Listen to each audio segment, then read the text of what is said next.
pernak-pernik yang sesungguhnya ada di sekitar jurus-jurus pranasakti itu dapat kita temukan dan dapat kita formulasikan satu persatu, dan itu nanti banyak sekali. Nanti kita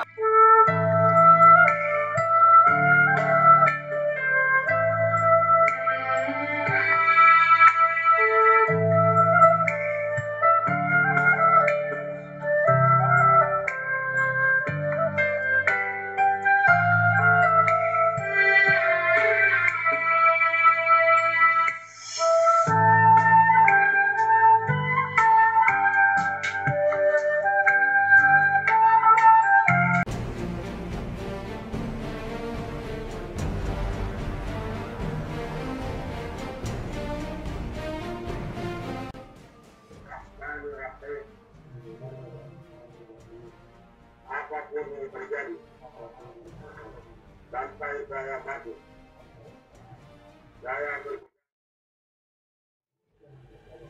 La ilaha illallah.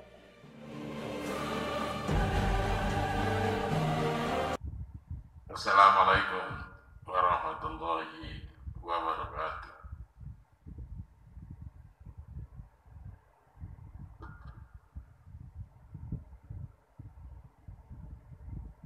Ya, masker sudah dibuka dan mungkin suara agak lebih lantang.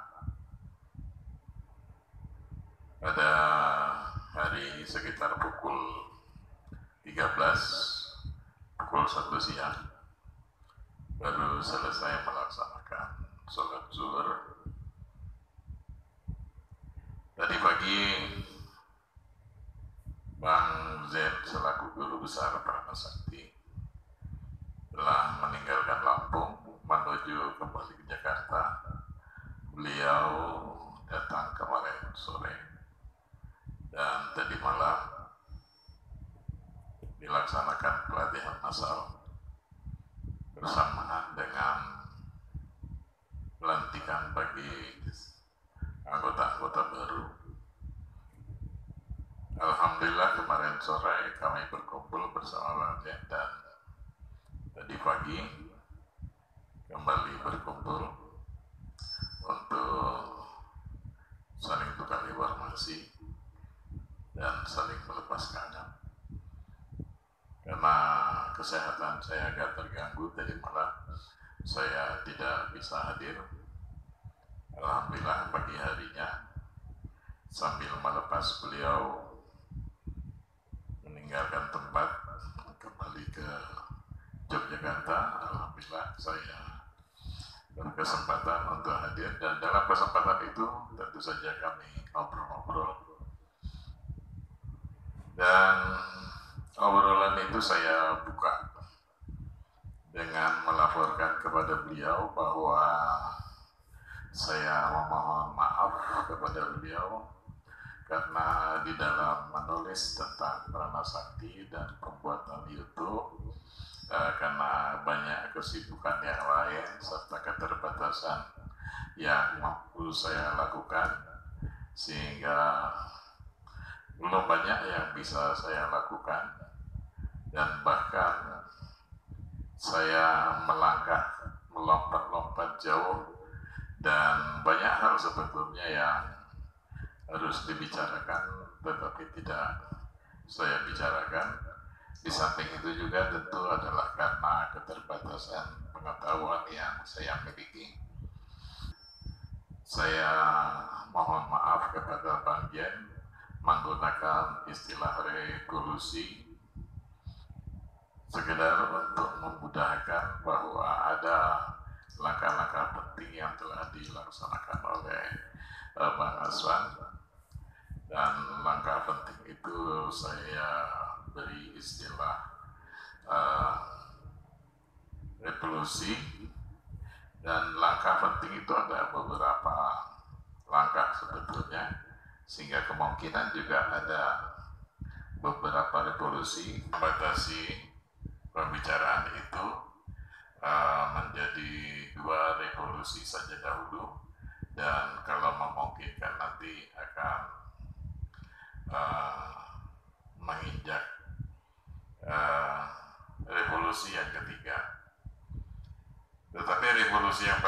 ini sebetulnya saya laporkan kepada Bang Jen belum selesai. Banyak sekali pernak-pernik yang harus dibicarakan di dalam revolusi yang pertama itu. Tapi pernak-pernik itu saya tinggalkan saja karena saya akan ingin buru-buru membicarakan masalah revolusi yang kedua. Nanti revolusi yang kedua itu akan membicarakan masalah keputusan petunjuk dari Bang Asman bahwa Guru Besar Pranasakti itu adalah Al-Quran. Dan ketika Guru Besar Pranasakti itu adalah Al-Quran, maka ilmu Pranasakti menjadi ilmu atau sesuatu yang sulit kita akan mengukur batasnya. Bahkan kita cenderung untuk mengatakan bahwa ilmu Pranasakti menjadi sesuatu yang tidak terbatas dengan ketidakmampuan kita mengukur batasan ilmu Al-Quran, di mana Al-Quran itu adalah merupakan guru besar yang sejatinya bagi semua anggota Pranasakti. Lalu saya mengangkat sedikit cerita, yang cerita ini sudah populer dibicarakan di mana-mana. Ketika Bapak Profesor B.J. Habibie menangis terseduh-seduh di kamarnya, ketika selama 2 tahun, ketika dia kuliah, selama 2 tahun prestasi kuliahnya itu dikalahkan oleh 2 orang pemuda Yahudi, 1 laki-laki dan 1 perempuan. Keduanya membuat dan menyudutkan Habibie menjadi ranking ketiga dari nilai yang dicapai, padahal Habibie tahu bahwa upaya-upaya untuk belajar dan mendalami pengetahuan yang sedang dipelajari bersama-sama itu dia jauh nampak lebih berusaha ketimbang 2 pemuda Yahudi tadi. Dan untuk sementara yang dicapai oleh Habibie itu hanya tertinggi di Asia saja, tertinggi di Asia Tenggara.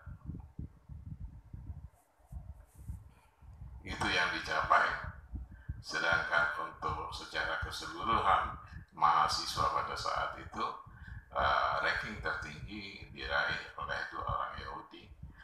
Dan Habibie menangis terseduh-seduh setelah dia mengetahui, dia berusaha untuk mengetahui di mana letak kehebatan, kunci keberhasilan dari 2 pemuda Yahudi itu.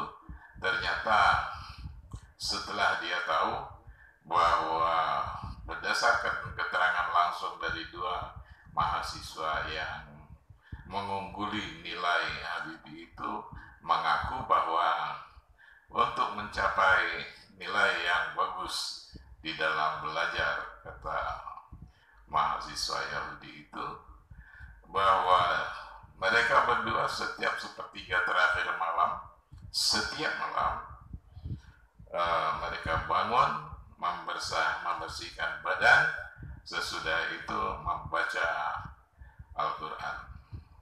Padahal kita tahu bahwa 2 Yahudi itu bukan penganut agama Islam, tetapi penganut agama Yahudi. Setelah Habibie tahu bahwa itu yang dilakukan oleh 2 mahasiswa Yahudi dan berhasil melampaui nilai-nilai yang dicapai oleh Habibie, maka Habibie pulang dan menangis terseduh-seduh. Dan malam harinya dan setiap malam berikutnya selalu saja Habibie bangun tengah malam, bangun sepertiga malam terakhir, dan setelah melaksanakan sholat sunat dia membaca Al-Quran sebanyak-banyak mungkin.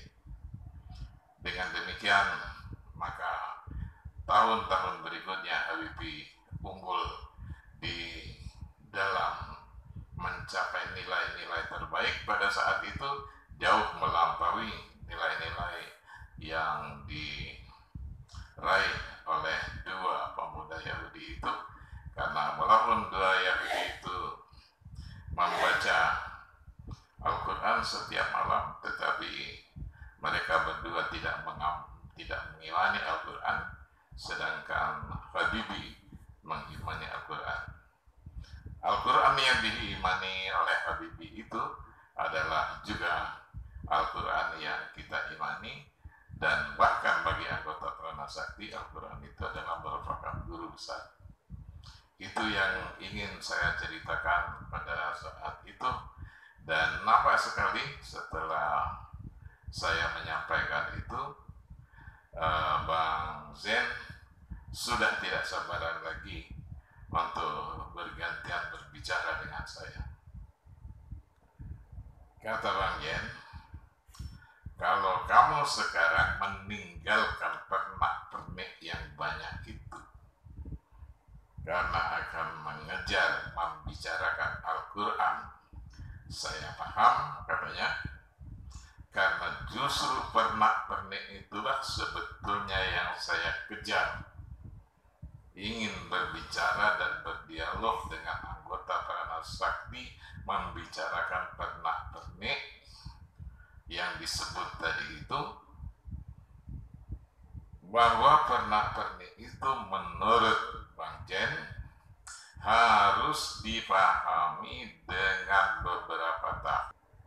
Justru kata Bang Jen bahwa sudah sedemikian lama beliau memang mengajak untuk agar anggota Pranasakti itu lebih memperkaya diri lagi terkait pernak-pernik yang sangat luas itu. Pernak-pernik yang sangat luas itu adalah bisa meliputi budaya sosial, budaya, ekonomi, politik, dan lain sebagainya. Yang pernak-pernik itu juga itu diperkaya dengan satu alat yang selalu disampaikan oleh beliau, yaitu cipta, rasa, dan karsa. Melalui trilogi cipta, rasa, dan karsa itu, menurut Bang Jen, bahwa pernak-pernik itu akan ditemukan dan kita akan mendapatkan berbagai kemewahan dari pernak-pernik yang sejatinya itu ada di dalam Al-Quran, namun tentu saja membutuhkan perjuangan untuk menemukannya, perjuangan untuk memahaminya, dan untuk memahaminya itu menurut Bang Jen itu harus menggunakan cipta, daya cipta, harus menggunakan rasa, dan harus menggunakan karsa. Dengan demikian maka pernak-pernik yang sesungguhnya ada di sekitar jurus-jurus Pranasakti itu dapat kita temukan dan dapat kita formulasikan satu persatu, dan itu nanti banyak sekali. Nanti kita akan menemukan masalah kebudayaan, ekonomi, sosial, politik, bahkan untuk memahami agama pun kita membutuhkan satu analisa budaya yang demikian luas itu. Jadi kita diberikan budaya, masing-masing memiliki kebudayaan itu, bahwa manusia memang diciptakan bersuku-suku dan berbangsa-bangsa. Masing-masing suku, masing-masing bangsa memang sudah menciptakan sesuatu berdasarkan bimbingan yang digerakkan oleh Tuhan Allah Subhanahu wa Ta'ala, dan kadang-kadang menggunakan tangan-tangan non-muslim sekalipun. Jangan dikira bahwa orang-orang non-muslim itu tidak menggunakan petunjuk-petunjuk Allah. Seperti cerita tadi, kata Bang Jen, justru pemuda Yahudi, dua orang pemuda Yahudi itu bisa mengalahkan Habibie karena ternyata keduanya lebih Islami daripada Habibie. Dan oleh karena itu, kita jangan mengira bahwa setelah kita beriman kita sudah tuntas selesai segala sesuatunya. Tidak. Karena kita belum selesai itu menurut Bagjen, maka harus menggunakan kekuatan daya cipta, rasa, dan karsa itu adalah untuk memperkaya pernak-pernik itu. Itu makanya sudah sejak beberapa lama saya mengajak para anggota untuk memanfaatkan rumusan daya cipta, rasa, dan karsa itu untuk lebih memahami hal-hal yang memang dibutuhkan untuk dipahami secara sungguh-sungguh, dan itu bisa menjadikan alat untuk memahami ajaran-ajaran Islam itu tadi. Mendengar itu rupanya Bang Hendro juga tidak sabar lagi untuk menyampaikan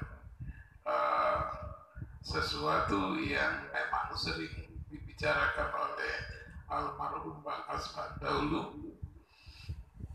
Kata Bang Hendro bahwasanya kalau saja seandainya air laut dikumpulkan lagi dengan air-air yang ada di muka bumi ini, dijadikan tinta dan dijadikan seluruh kayu, ranting, pohon-pohon itu menjadi penanya,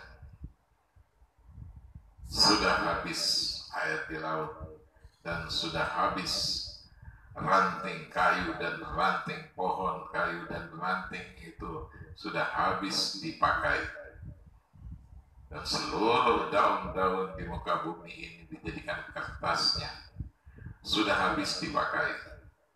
Ilmu dari Allah itu belum selesai, belum tuntas kita pelajari. Demikian kata Bang Hendo yang mengutip ucapan Bang Aspan. Untuk diketahui bahwasanya dari sedemikian banyak wahyu-wahyu yang disampaikan oleh Allah, maka wahyu yang tertulis di dalam Al-Quran itu sejatinya adalah sebagian kecil dari wahyu yang ingin disampaikan Allah kepada manusia. Sedangkan sisanya kita diperintahkan untuk melihat alam yang berkembang ini. Alam yang berkembang adalah petunjuk-petunjuk Allah yang semua itu bisa kita pahami, kata Bang Hendro, dengan cara memanfaatkan rumus yang digunakan oleh Bang Jen melalui cipta, rasa, dan karsa. Cipta, rasa, dan karsa ini akan sejalan dengan apa yang diceritakan oleh Pak Rudin tadi, kata Bang Jen menimpali lagi.